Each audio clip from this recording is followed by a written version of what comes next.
édition. Groupe Milano et Groupe Torino.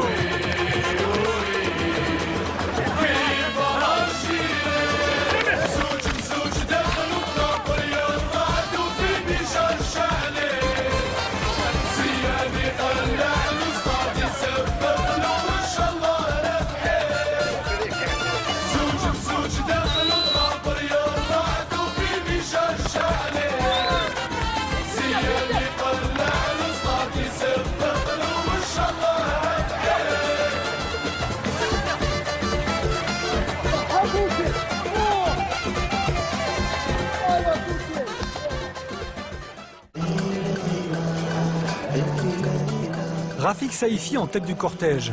Ils arrivent de tous les horizons, d'Angleterre, de France ou du Qatar. 22 joueurs en mission pour tout un peuple pour renvoyer 24 ans après l'Algérie en Coupe du Monde. Quand tu arrives à l'aéroport, tu as un accueil comme ça. Hommes, femmes, garçons, des vieux, des vieilles qui crient pour toi. Ça me donne la chair du pouce. Surtout quand tu arrives comme ça, tu te dis franchement, je suis obligé de me défendre pour mon pays sur le terrain. Je donne le maximum.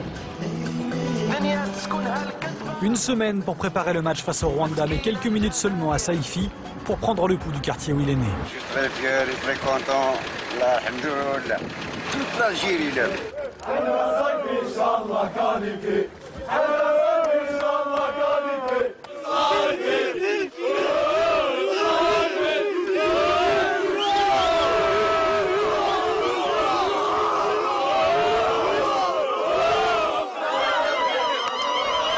Je suis descendue en bas pour le voir. Je ne l'ai pas vu, j'ai vu la foule. Il y avait plein de voisins, ses amis d'enfance qui le supportaient avec une très grande joie. Alors moi, j'étais aux anges.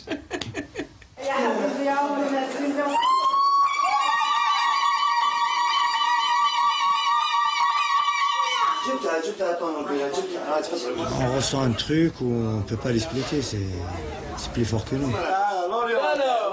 Et je suis prêt pour entamer la semaine avec un moral bien élevé.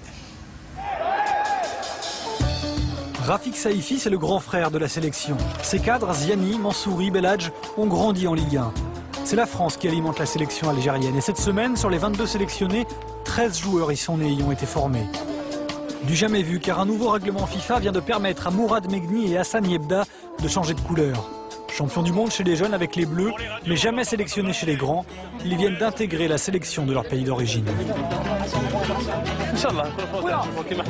Les radios, il n'y a pas. Alors il y a bien une première réaction à ta convocation à l'équipe nationale quand tu l'as reçue. Je suis fier d'être ici. Moi, je ne veux pas dire que j'étais surpris parce que voilà, c'était déjà fait un peu avant. Les joueurs, je les connais tous déjà avant. Je connaissais Karim Ziani, Belhadj. J'ai déjà dit que je suis disponible, bien sûr. Ouais, c'est marrant parce qu'il pose 50 fois les mêmes questions, mais c'est normal. Je suis petit nouveau, donc voilà, il pose beaucoup de questions sur l'intégration, etc. On va les aider, mais je ne sais pas comment. Mais la preuve, ils sont déjà, c'est eux maintenant qui nous aident. Et maintenant, il reste encore, je pense, à partir de demain, il faut rentrer dans le match et se concentrer. Parce qu'il y a trop de médias, il y a trop de pubs, tout ça. Maintenant, il faut baisser un peu le rythme. L'autre secret de la réussite actuelle, une organisation quasi sans faille. Voyage en première classe, encadrement professionnel et surtout hébergement loin de la folie algéroise, à l'hôtel du centre militaire de Beni Messous, Xueux, mais fermé à double tour.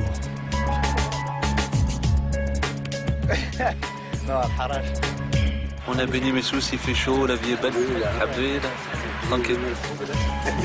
Une sélection aux petits soins. Ah, des petites lasagnes, de la mayonnaise. Des conditions dignes des plus grands clubs européens et l'ambiance s'en ressent. Tu peux manger avec nous? Notre caméra sera la seule autorisée à pénétrer dans le terrier des Fennecs. Ça, c'est la nouvelle tendance. Voilà. Ah ouais, ça, c'est la nouvelle génération. Ça, c'est où? Mouchlar Chemblach, les Allemands. Vas-y, répète.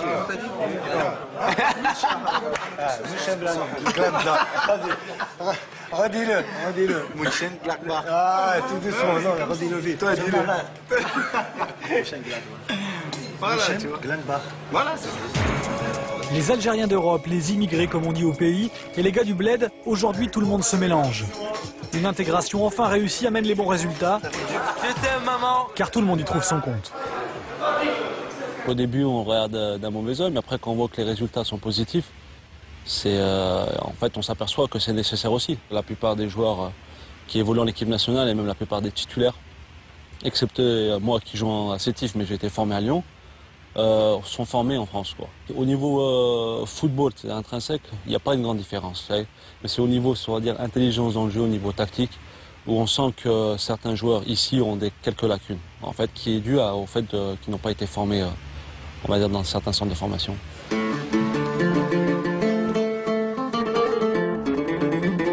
Mais si tout cela fonctionne, si les jeunes Français sont là, c'est grâce à un homme de réseau. Mohamed Raouraoua, revenu de la FIFA en mars dernier pour reprendre la tête de la fédération, avec la certitude que l'Algérie peut à nouveau être ambitieuse. Le jour de mon élection à l'Assemblée générale, j'ai dit que mon objectif était la Coupe du Monde et c'est devenu l'objectif de toute l'équipe technique. Je pense qu'au départ, ça me semblait difficile. On s'est amélioré énormément. La fédération est devenue beaucoup plus professionnelle parce que ce n'était pas le cas il y a une année de ça. On n'était pas dans les mêmes... On était dans des hôtels de 5 étoiles, mais qui étaient ouverts à tout le monde. Tandis que là, nous sommes dans un cadre fermé où on peut avoir le maximum de concentration, d'autant plus que maintenant l'autorité de l'équipe nationale a dépassé ce qu'on pensait au départ.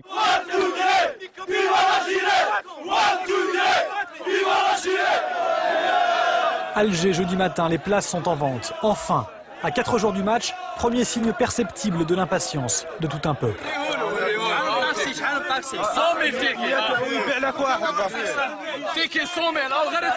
Est-ce que tu as ton ticket? Oui, j'ai un ticket. Depuis 4 heures du matin que je suis ici, et alhamdoulilah, j'ai un ticket. Et vive l'Algérie. On sacrifie, on fait tout pour l'Algérie. 24 ans que l'Algérie attend de revivre cette émotion. Chanter son hymne pour une Coupe du Monde avec les Madjer, Kourichi, Belloumi ou Daleb. La dernière, c'était en 86. Mais celle qui a marqué l'histoire à jamais, c'est 82 et la victoire face à la grande Allemagne de l'Ouest. Je pense que c'était l'âge d'or du football algérien. Nous dominions le football au niveau africain. C'était une fierté pour toute l'Algérie. Je crois que maintenant, une qualification Coupe du Monde, ça compte beaucoup. C'est très important. On est des dieux, donc c'est pour ça qu'on ne peut pas les décevoir. Et je pense que nous, quand on avait joué en Espagne en 82, quand on a battu l'Allemagne, l'Algérie était tout en folie. Mais tout le monde a participé. Il n'y avait pas que les jeunes, il y avait les vieilles dames avec leur voile et tout ça. Tout le monde a participé. Il y a des équipes qui marquent et l'équipe de 82 a vraiment marqué le football algérien et je pense que celle-ci était capable de faire autant. La nouvelle génération face à son histoire et celle du foot algérien. Grosse pression en guise de transmission du flambeau. On va faire un match, les nouveaux contre les anciens. On va les exploser. Il faut que vous fassiez un truc genre merci en groupe. C'est-à-dire... merci à vous les anciens de nous transmettre le drapeau, d'accord? Action! À l'occasion d'un tournage pour une publicité, un opérateur de téléphonie a réuni les joueurs de 82 et ceux qu'on appelle déjà leurs successeurs. Ça c'est superbe. C'est bien. Mais attention, le succès enivre. Depuis 3 mois, les joueurs sont partout, en 4x3, sur les abribus, ça rapporte. Les recettes de la fédération ont été multipliées par 10, un pactole bienvenu, car le socle reste très fragile. Peut-être le déclic, si une politique hardie est suivie derrière une qualification, Inch'Allah, en Coupe du Monde.